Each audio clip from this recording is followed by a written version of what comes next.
तर आज आहे 14 एप्रिल, डॉक्टर बाबासाहेब आंबेडकरांची जयंती. तर आता मी निघालो आहे पुणे स्टेशनकडे. बसमध्ये खूपच बसमध्ये चक्कर येत होती सगळ्या स्टंटमुळं. 5 मिनिट बसलोय.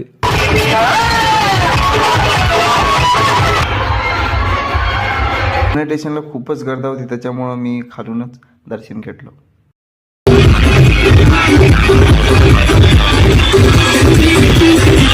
मस्त आमची परी डान्स वगैरे केली डीजे समोर, आणि आम्ही जिकडे वेगळे तिकडे डीजेच आहे, बघू शकता तुम्ही.